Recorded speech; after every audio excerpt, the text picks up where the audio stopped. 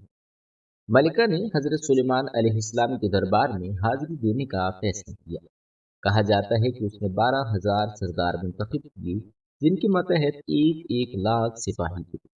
حضرت سلیمان علیہ السلام نے دور سے کوئی باہر اٹھتا ہوا گھر دیکھا تو جان گئے کہ ملکہ بلقیس اپنے سپاہیوں کے ساتھ آ رہی ہے۔ اس وقت وہ محل سے 3 میل کے فاصلے پر تھی۔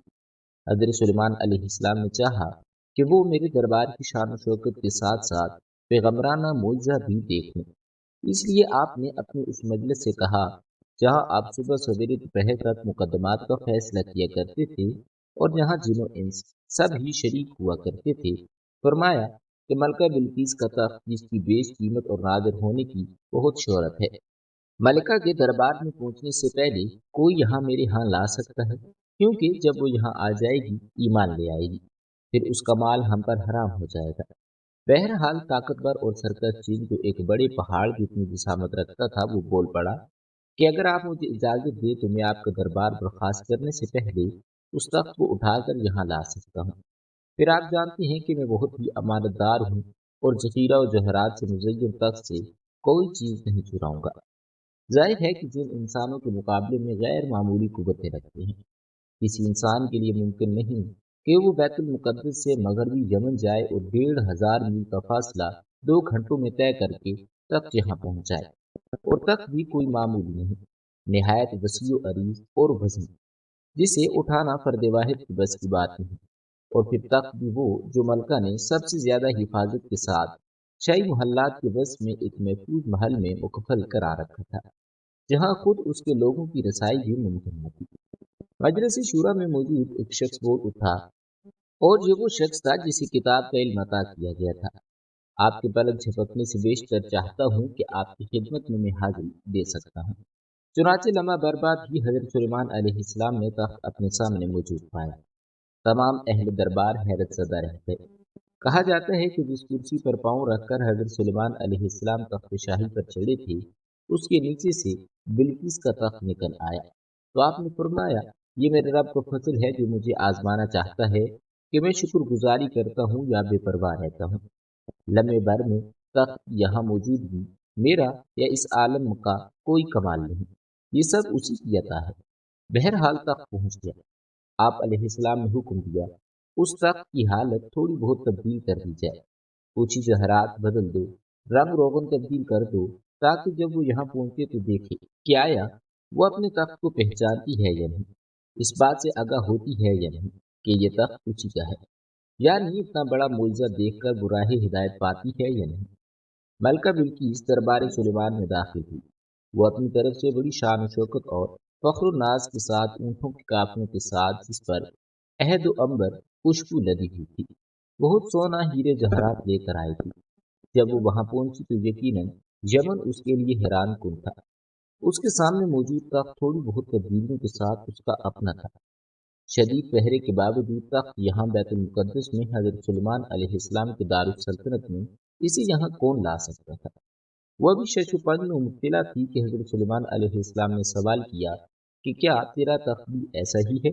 ملکہ بلقیس واضح جواب دینے کی قدرت نہ رکھتی تھی، مبہم انداز میں بولی، یعنی انکار کیا نہ اقرار، محتاط جواب بھی دیا، اور یوں گویا ہوئی کہ ہم تو اس کرامت سے پہلے ہی آپ کی نبوت کے قائل ہو چکے تھے، اور وہ جو مشکل سوالات کے جوابات کے حصول کے لیے آئی تھی وہ بات اسے عطا کر دی گئی۔